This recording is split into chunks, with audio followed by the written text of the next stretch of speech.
We talk about the 1,000-year-old body hopper Kenjaku, from being the alleged leader of the Star Plasma Group and allegedly hiring Toji Fushiguro, to being the leader of the Kamo clan and creating the 9 death painting wombs, to even starting the Culling Games, and also being a backshot victim. Let's explore what I think makes Kenjaku the best villain in all of JJK. Now, when we ask ourselves what makes a good villain for a story, and when I asked Google, it told me that in order to have a good villain, it must have depth, a connection to the hero, complexity, emotional plausibility, manipulation, a moral code, and is persuasive. Now, connection to the hero, manipulation, persuasion, and depth are all things that come to mind when I think of Kenjaku. Let's start with the depth of Kenjaku's character. And no, not that kind of depth, not the one that Jin Itadori knows too well. Let's talk about the complexity and richness of his character and what themes he represents. The two main themes you can obviously notice about Kenjaku's character is his ambition and his talent for manipulation. Not only having the body of Suguru Geto, whose innate talent is cursed spirit manipulation, but getting hundreds if not thousands of people to participate into the Culling Games. He manipulated sorcerers from 1,000 years ago. He also manipulated the US government by sending them to their deathbeds, thinking that 800 soldiers would suffice, and capturing sorcerers, as Kenjaku promised that someone like Gojo could power a whole country. He also manipulated the disaster curses, as their plans somewhat linked, but ultimately just using them for the betterment of his goal. As we see, Kenjaku's intentions was to wait until the cursed spirits got stronger to eventually absorb them, well, specifically Mahito, as he wanted to cast idol transfiguration on the whole world. Now let's talk about Kenjaku's ambitions. The main plot for Kenjaku was the starting of the Culling Games, and to do this he needed Tengen, which after 1,000 years of planning, the right sorcerer came and died, and this played right into Kenjaku's hand, as Gojo killing his best friend didn't destroy his body, which gave Kenjaku the access to cursed spirit manipulation. Now you may ask, how does Kenjaku obtain this body? Or how did it even get to the point where Geto had to die? And here we have to look at the hidden inventory arc and the connection between Gojo, Geto, Toji, and some have theorized Kenjaku as well. Toji, the paid sorcerer hitman in the black sheet of the Zenin clan, was paid to eliminate Tengen's vessel, and if Tengen assimilated with this vessel, she could slow down the pace of her evolution. Now, if you never read JJK and you're asking yourself, what does this have to do with Kenjaku? A very underrated theory is that Kenjaku paid Toji to go eliminate Riko. Now, we don't have any proof of this, but over the course of 1,000 years, the perfect opportunity arises for a man strong enough to defeat Teen Gojo, and for his best friend to have cursed spirit manipulation. Now, it's important for Toji to beat Gojo here, as the Six Eyes have been an important factor in determining the fate of the merger. As Kenjaku has tried this plan over 1,000 years, one thing has always been proven true, that the Six Eyes and a new vessel for Tengen have always emerged to stop Kenjaku in his tracks. With the elimination of the vessel and the presumed defeat of Satoru Gojo, things are looking good for Kenjaku wherever he is at this point in the story. Now we fast forward a couple years later to JJK 0. And Yuta defeats Geto. Gojo takes his body to Shoko but doesn't dispose of it.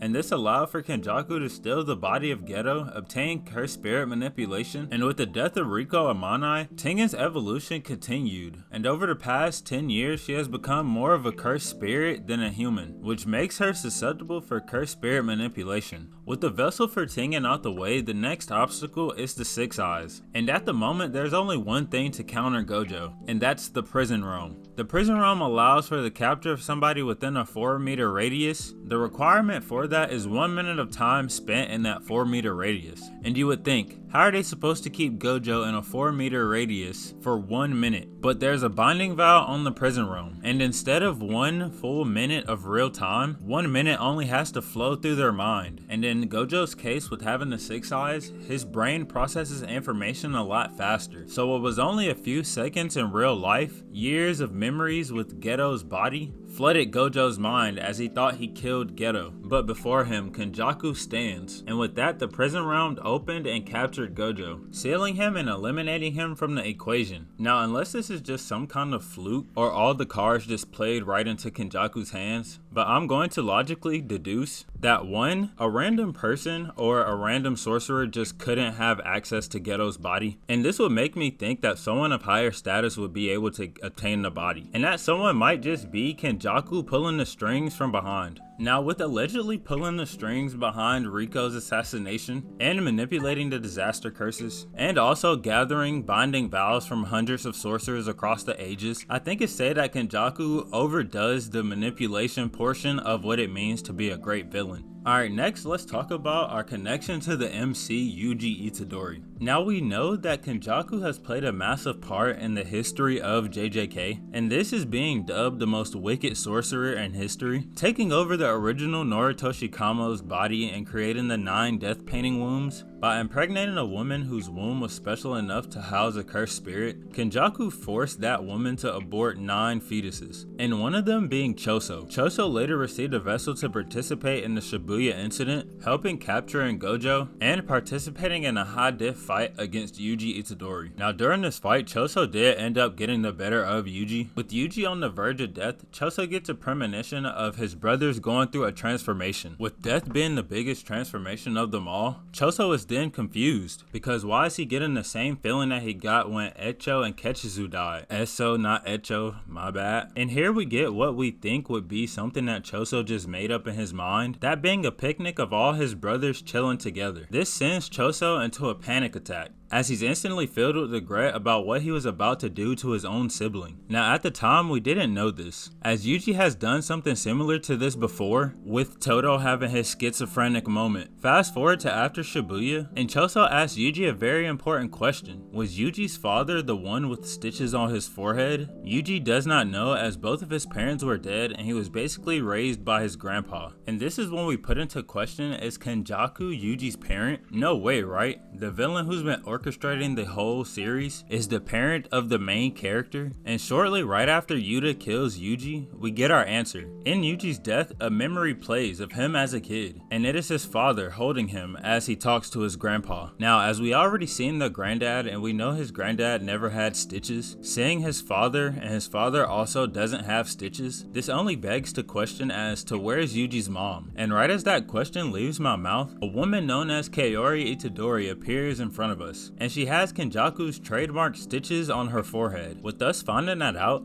another question pops up into all of the readers' heads. Why is Kenjaku's Yuji's mom? And what is the reason behind it? Kenjaku chose the Itadori family as Jin's soul was Sukuna's reincarnated twin. And to make sure that he made a vessel strong enough to contain Sukuna, he not only produced the offspring with the soul, but also sealed a finger inside of it, artificially making a vessel that can only appear in 1,000 years. Now that's one hell of a connection to the main character, as without Kenjaku's actions, this story would be a totally different series altogether. Now let's actually talk about what drives Kenjaku to make these ridiculous binding vows over 1,000 years. And I wish I had a more complicated answer, but in all honesty, it's because Kenjaku was bored. Just imagine all of the things that you could see and experience over 1,000 years. And not only that, but in different people's bodies as well. Kenjaku wanted to make the merger just out of pure curiosity, as he tells Choso right before he fights him that he just thinks it'll be interesting for him to make a chaos not even himself can control, and that he feels like a kid with a crayon in front of a blank piece of paper. The possibilities for what could happen would be endless, and that's what drives Kenjaku's curiosity the most. Kenjaku's boredom only suffices when he fights Takaba, a sorcerer with the cursed technique of comedian. And Takaba's comedian has a soul resonance effect to where it forces you to participate whether or not you want to. And at first Kenjaku said he was not interested in this technique or Takaba, as he says the only one he's interested in is Higuruma. But after an underrated and funny fight with Takaba, Kenjaku can finally say that he had fun and his boredom was satisfied, and that he was glad Takaba was his last opponent. Now with Kenjaku's last moment being stolen by Yuta Akotsu, it leaves a sour taste in my mouth as this mastermind of a villain just abruptly ends, and his part in the story stops, as he did have the authority over the merger. But we did find out that he gave the authority over to Sukuna Sukuna before he died, and all that was left for Kenjaku's legacy to live on was Sukuna activating the merger, which we never got because Sukuna was more interested in fighting Yuji and crushing his ideals. Now with all that's been said, I'm still confident that Kenjaku is the best villain out of the 3 main antagonists in the story. With Sukuna just being the powerhouse monster and being evil for evil's sake, this doesn't move me, as while yes he is strong, he's just there and does what he pleases. And with no real reason behind his actions besides just because, there is no real motive for Sukuna because he's already the strongest, and he has nothing to prove in the story.